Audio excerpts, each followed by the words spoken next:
Alright, everybody, welcome back to Aviary Attorney. We are investigating the murder of a French frog whose name I'm not going to say. It's like Greenwee. Greenwee. So, Dame Caroline said that she found Monsieur Greenwee on the stairs by the fountain. So, this must be the very spot the murder took place. Hey, Falcon, do the crime scene investigating thing. The crime scene investigation thing? Yeah, you know, that thing where you get all eagle-eyed and analyze every object in excruciating detail. You mean search for evidence? Yeah, do that. That's not a bad suggestion. It wouldn't be the first time the Parisian police have missed something right under their noses. Selecting area to examine. Okay, I was about to say, it didn't have to tell us twice. Let's look at this statue. Another beautifully made horse statue. You know, my uncle once had a horse that refused to eat hay. Oh, Lord. Oh, that's unfortunate. Yep, eventually we realized that it was just filling up on hors d'oeuvres. Ugh, terrible. Okay, next is the blood thing. Dried blood on the staircase. This must be where Monsieur Greenwee died. You see any bloody footprints? Ooh, or maybe a name scrawled in blood written with the frog's last breath? Wishful thinking. All I'm seeing here is a big sticky puddle. There's nothing to indicate that the body was moved or that the frog left at the last minute. All I can make out from the bloody mess is that he was attacked and killed on the staircase.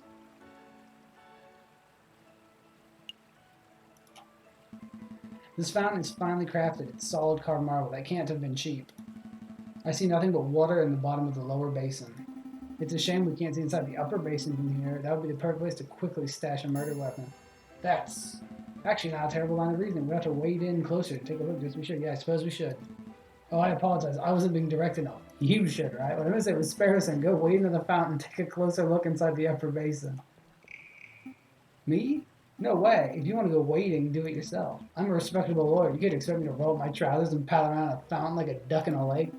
Yeah, well, you don't pay me enough to justify me getting my sweet threads wet. Look, there's only one reasonable way to settle this. We'll flip for it. Flip for it? Yep, I'll flip with this one franc coin. You call the outcome, get it wrong, and you go for a swim. So what'll it be? Heads or tails? Napoleon face or plant squiggles? Tails never fails, baby. Plant squiggles. It's called a wreath sparrows, and sure, I'll bet on the plant squiggles. Here I go. It's heads. Should have gone with the old emperor. Fuck. God, fine. Hold my shoes. I want to see him with like his things rolled up. He should really learn how to spot a rigged coin flip. Almost feel bad for cheating. Almost. Yep. I love it. Oh, you're back. How do you get swim? Oh, you like? I am a bird, not a fish. But I did find a mystery item. Oh, it's a cigar. It's one of the guy's cigars. Very wet cigar butt. Yep. But that shouldn't be too surprising. It's his house. Yes, there's more we need to do here, probably. Another statue. This one has a goofy face. That reminds me of a joke. A horse walks into a bar, and the barkeep says, "Why the long face?" Yes, we've all heard that one. What? No. The barkeep says, "You've got to stop coming here. You're drinking us under the stable." I think it's time to rein in the horse jokes. This game is full of puns and, like, wicked sin. I didn't check these, I don't think. Finally crafted a horse statue. The mane looks almost lifelike. Would you say it behooves you to stroke it? No, I would not. And then what about you? Baron and Wargirl certainly likes his horse statues. I don't mind the horse statues, but the little cherub people creep me out. Baby should be waddling, not attempting saddleless horseback riding. Alright, is there anything else?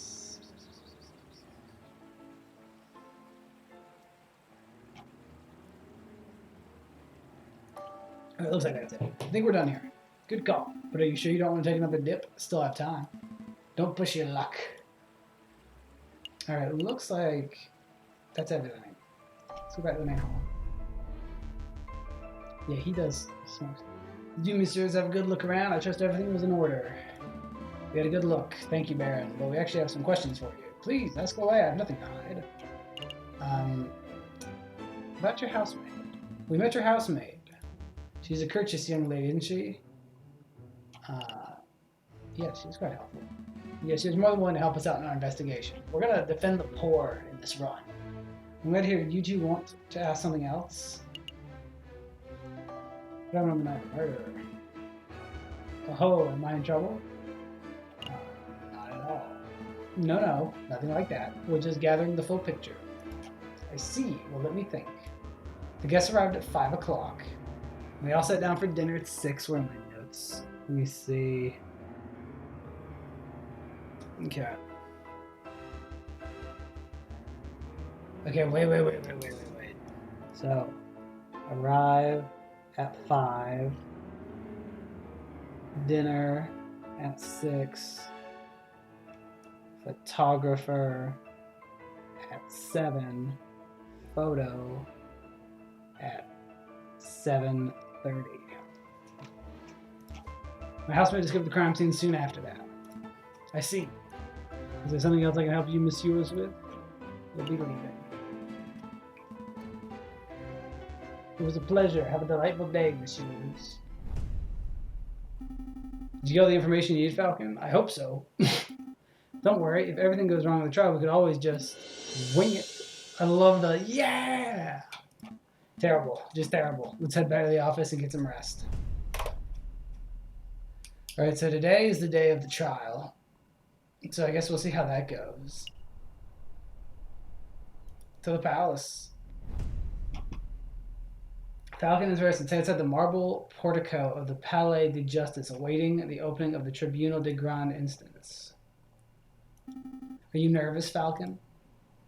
Nope. Nope. We've got this case in the bag. Look at my feathers, see? Totally unruffled.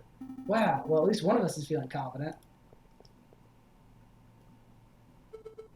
Monsieur Falcon, Petite Sparrowson.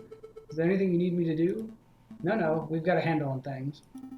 Falcon was just talking about how confident he was feeling about the case. That's wonderful. I just know you two will pull through. Let's move it along, fellas. I'll be watching from inside. Do your best for me, Monsieur Falcon. We will.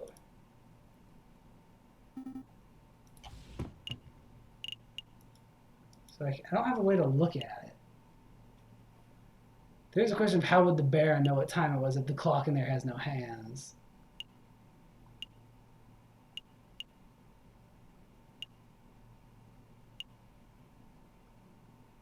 Alright, let's get out of this.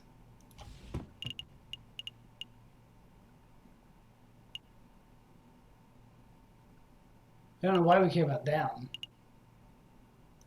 Maybe they did it. Nope. Yeah, we're ready.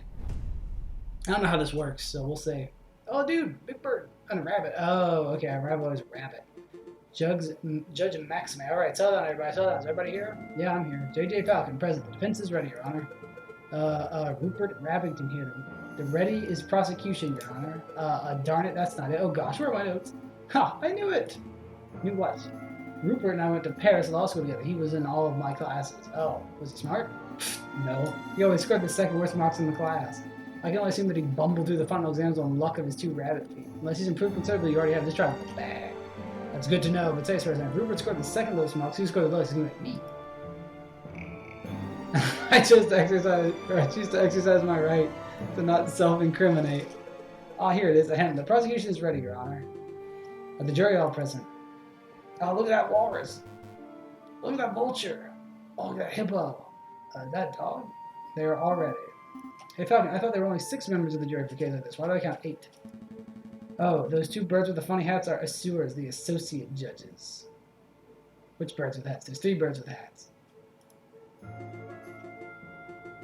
Let's begin. The court is now in session for the trial. Prosecution, please call your first witness to the stand.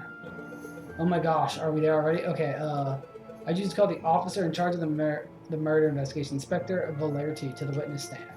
Please approach the stand and recite the oath. What the fuck is he? Where are his hands? As you wish, I swear, without hatred and without fear, to tell the whole truth and nothing but the truth. Monsieur, Inspector, please state your name and occupation for the record. My name is Inspector Just Valerty. I am a servant of the law, a scourge of the gutter rats that plague this city. I have enforced the law for over 20 years, and I shall continue until I bring the infamous Viridian killer to justice. My path begins 18 years ago. Yes, backstory. Let's stick to the... Aw. Damn. Oh, great. I was hoping we could have one of those bumbling code officers and start with a lawful goody two-shoes. So, Inspector, is it true that you're the lead investigator? Well, duh. He already said that. Okay, what'd you witness? Absolutely. Just after 7:30, we were alerted and brought to the scene. Well, the photo was at 7:30. At the scene of the crime, we found Dame Cataline de Meow. She was standing over the corpse. That sounds like an open and shut case in my humble opinion. No more questions, Your Honor. Okay, well, wait. But bloody paws. Nobody told me that detail. Keep it together for... Oh, I know what it is. It's the bloody steak.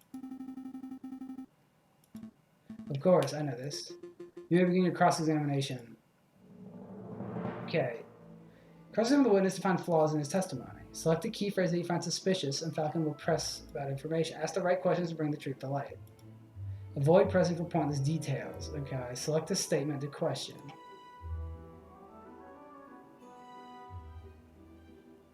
Why would I question the scene of the crime?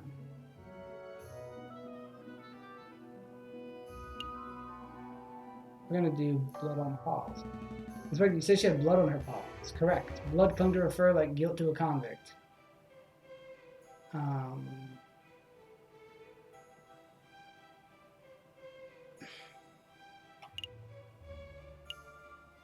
Whose blood was it? Whose blood was it? Ha! What a question! It was his, of course. How can you be so sure?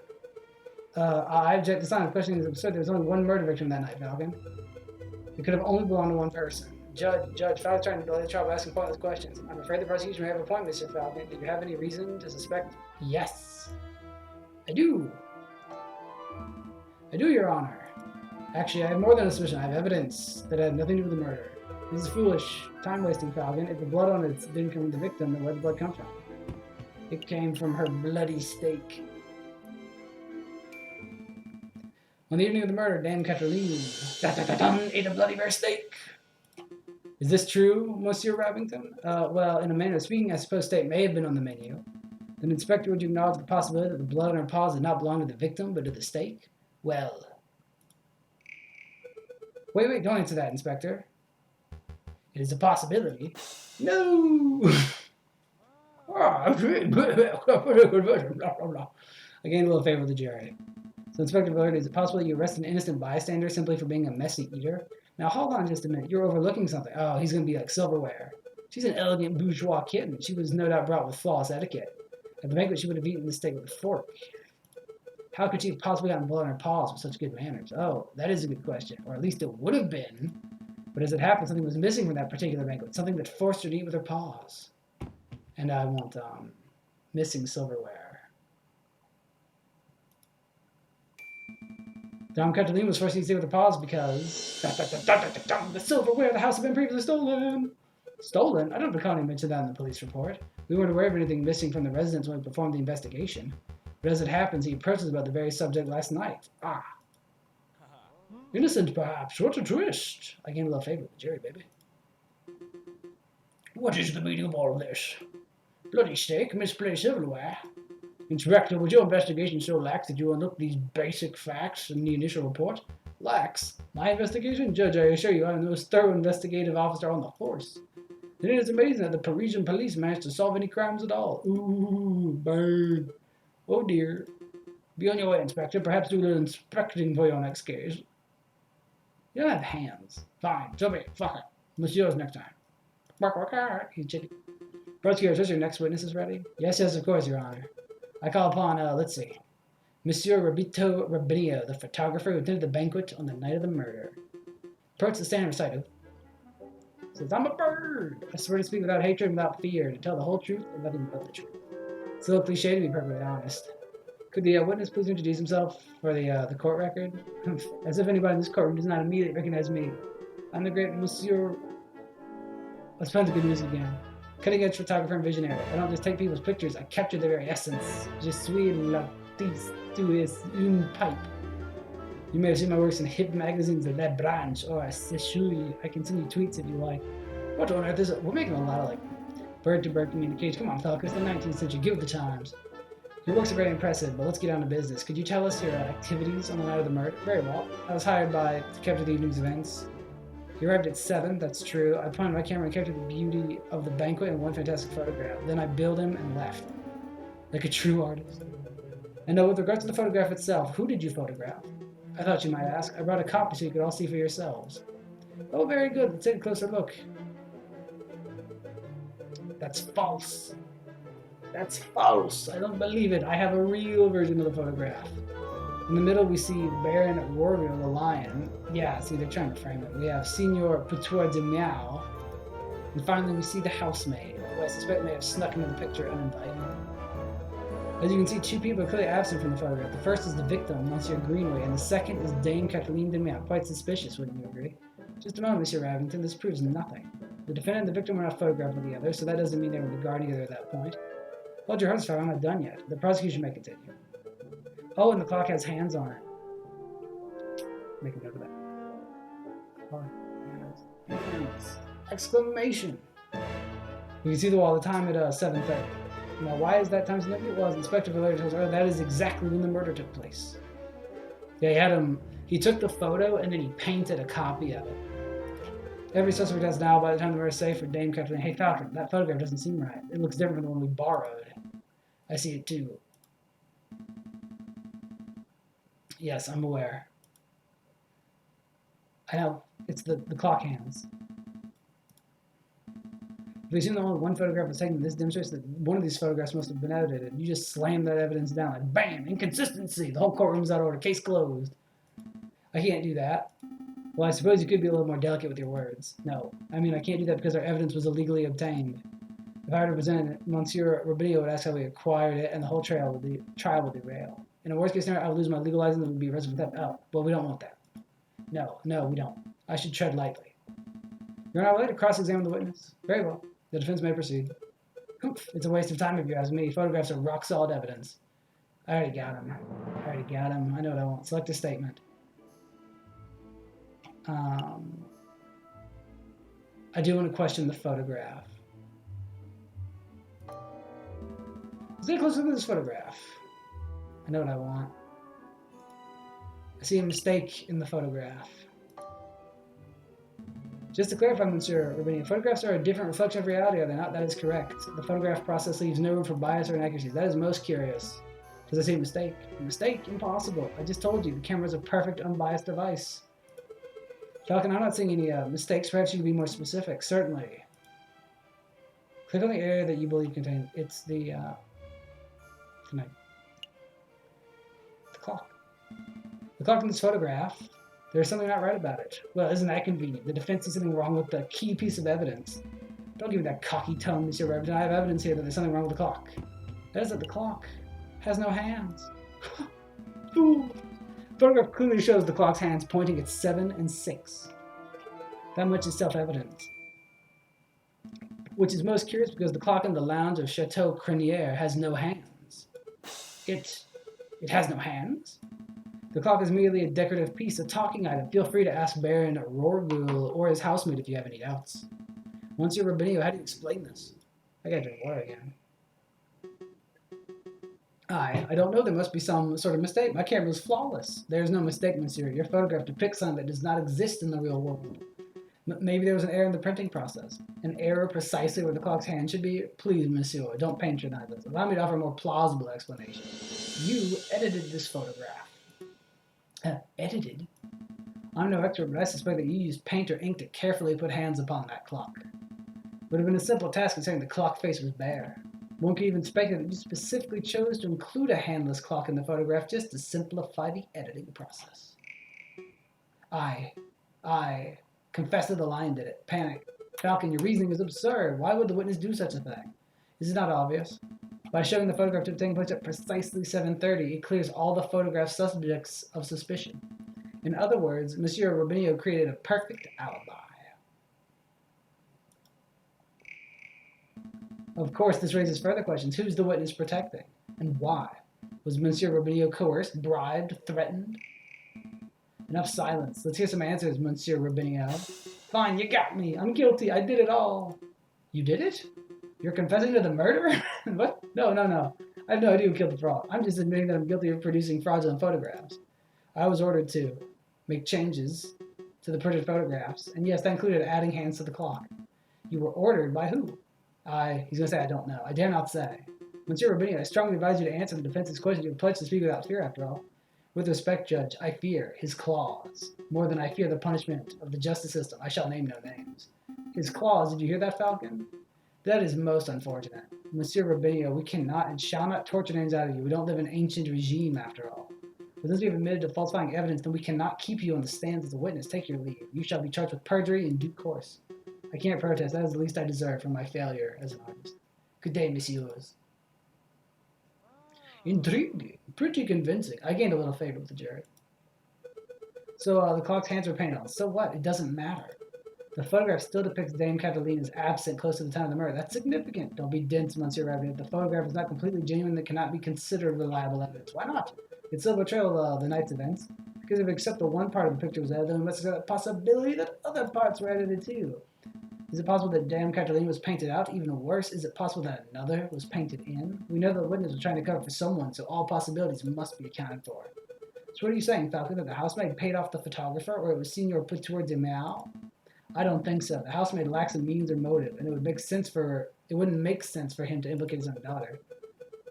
I am honestly suggesting that the honest and beloved Baron Roguro deliberately tried to frame her, because that would be the most outlandish theory yet. The Baron is a pillar of our community. That's not true. He didn't even give $1 to the homeless woman outside his house. Maybe I should offer my opinion, as he appears. But Baron, it's not time for your witness testimony yet.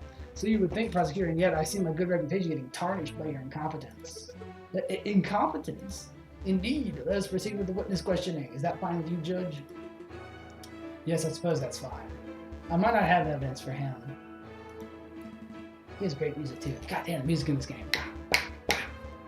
Fantastic. Oh, but before I forget, I post to speak without fear and prejudice, etc., etc. You gotta do the whole thing. Now, prosecutor, ask me about what I witnessed over the course of the evening. Okay. On the night of the initial dinner went magnificent. When he arrived, Monsieur Green, left to visit the garden. Dame Caroline followed behind him moments later. Signor Pertois, Monsieur Rubinio, and myself. Okay. After the photographer left, my housemaid left to go find Monsieur Greenway and Dame Cataline. That'll be when I heard her cry for help. Thank you, Baron. I think we all know the story from there. I would like to cross-examine the witness.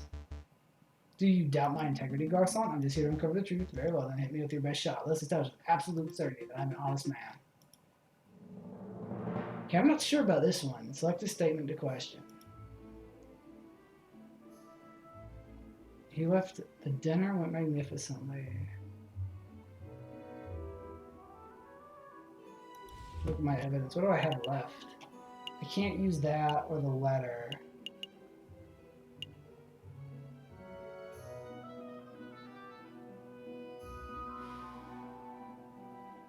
Curious what I didn't do to get this evidence I needed.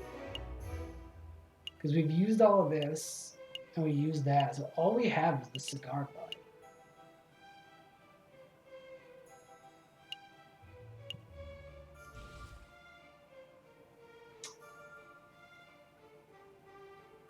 The dinner went magnificently. When the photographer arrived, he left to visit the garden. And the housemaid discovered the pair after the photographer left.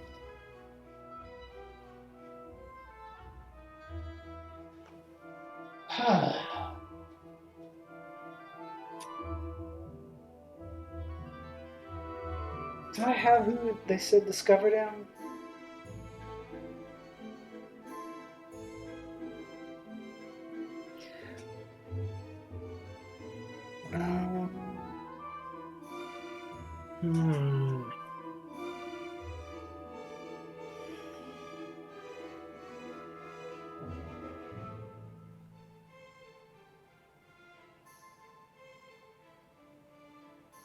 So it's either... I don't think we question anything about Monsieur Greenway or the dinner.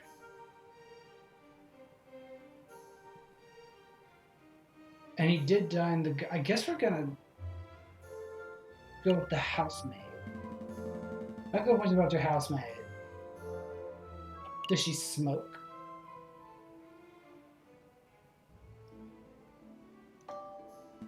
Does your housemaid smoke cigars? Well, that question came out of the left field. Definitely not. Mademoiselle Duhalde detests the smell of tobacco. I see.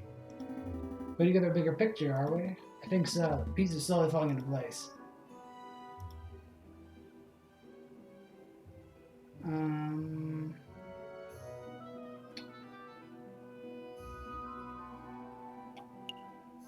No. Select a statement. I think we're gonna ask about I have some questions about Mr. Greenwood. God rest his soul. What was your relation? What was your relation to Mr. Greenway prior to his demise? We were business partners. All owned a third share in an up-and-coming railway company. Excuse the crass expression, but that means you and Senior Porto are now on half the company each, correct? Correct. So there's a slight glimmer of benefit that arose from that facet towards you. Mister, you must understand that we were friends as we were business associates. I mourn that man's past, of course.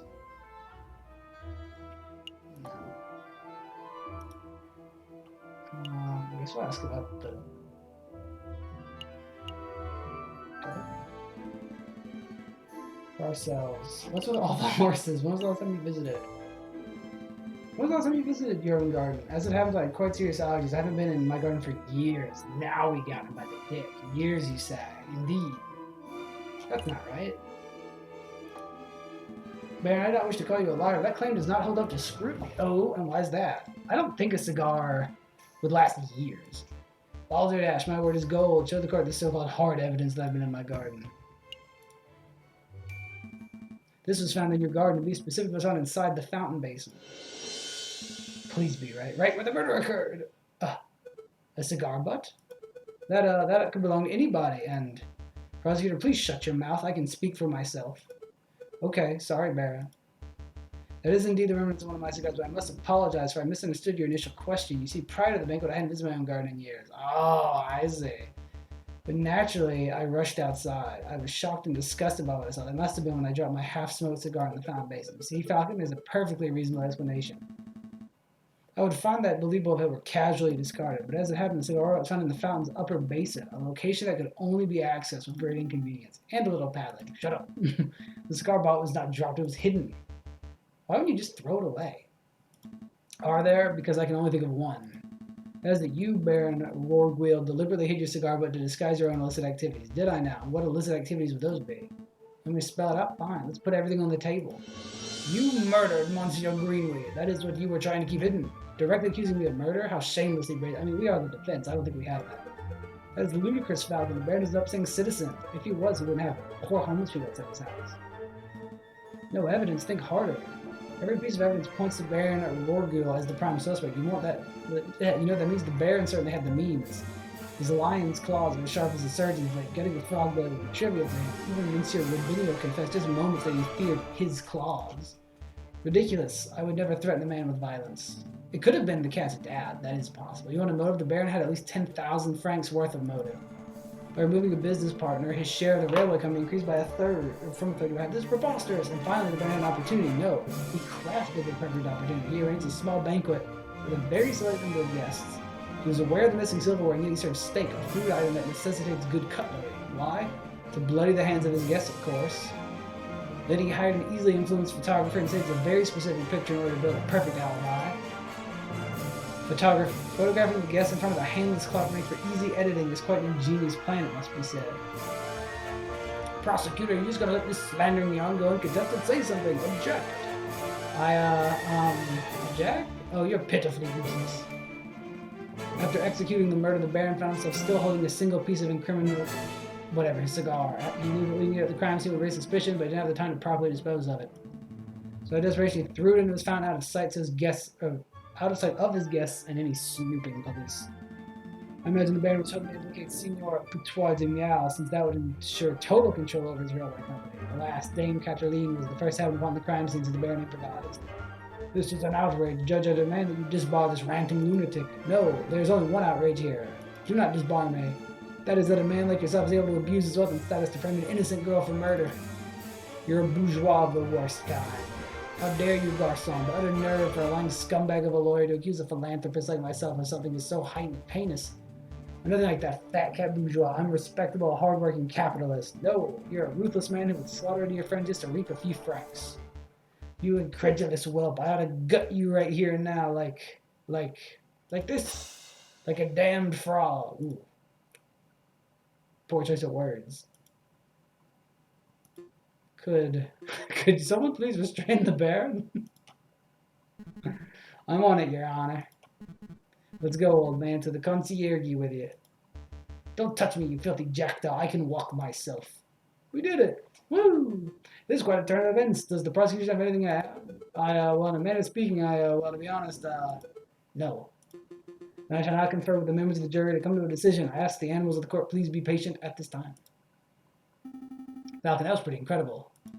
Thank you. I just hope it was enough. What do you mean? You just proved Kathleen's innocence. We'll get a not guilty verdict for sure. Sparrowson, I think you misunderstood something important about the justice system. What's that? I haven't proved anything. As lawyers, we cannot deal in proofs. It's just not possible. All we can do is organize the evidence and convincingly explain what it suggests. I haven't proved her innocence. All I've done is demonstrate there's a significant possibility that she's not guilty. I'm not sure I understand the difference. We have reached a decision. In light of recent revelations, it is clear that an errant judgment was made with the initial arrest. On that note, we unanimously find the defendant to be not guilty. Whew, thank God. Victory screech! I don't know how long this game is. There might only be one episode. Not guilty. Monsieur Falcon, Petit Sparrowson, you did it. Yeah, I suppose we did, didn't we? We should head back to the office so we can celebrate properly. You did it, Falcon. I can't take all the credit. This was a group achievement. I'm so proud of you both. I'll go get 1 bottle of wine and 3 of our least dirty glasses. You were amazing, Monsieur Falcon. Oh, it was nothing. I very much like the way you penned the murder on the Baron. That was a sheer act of genius. But I didn't pen anything. Sparrowson and I just worked on the truth given the facts of the case. There's no need to play coy. The case, oh no, she actually did do it. Play coy. Don't tell me you're actually being sincere. I'm completely lost. Oh wow, I thought the goody thing was that, but you actually don't know. Alright, I'll spell it out for you. She did it. That's funny. I murdered Monsieur Greenway. Nice. I saw him in the garden all drunk and vulnerable, and I seized my opportunity. There's nothing personal, just business, you understand? Just nuts. Business? To increase my papa's share in the train company, of course. My papa always said the drunk old frog was the weakest link. Your confession doesn't make any sense at all. I found his cigar butt hidden in the garden. Oh, I put that there. I expected the police to find it, but I suppose that was putting too much faith in the brains of Paris's finest. But Falcon proved that the photograph was edited. It was edited. I was in the picture because I was busy paying a visit to him in the garden. My papa didn't need an alibi, so he ordered him to paint me over Baron. But that lazy arse didn't manage to finish altering either photograph by the trial. This is funny. That could have gone very badly. Oh shit. Do I at least get paid? What's with the silence? You should both be proud. There aren't many lawyers in the whole of France who could have won a case like that, even for a bourgeois kitty like me. I think you should leave. I'm fine. So much for the celebrations. Here's the payment for your services straight from my papa's pockets. Well, adieu, Monsieur Falcon. Adieu, Petit Sparrowson. Falcon, what do we do now? Falcon? Woo! Victory! End of Act 1. Do I wish to continue? We're going to say no. Well, we're going to stop there, actually. Because I don't know if this is going to exit the game or not. But there we go. We've been bamboozled. And that's never good. But we will see what happens in the next episode of Let's Play Aviary Attorney. I'm Falcon Falcon. I hope you all have a great day. Goodbye, everybody.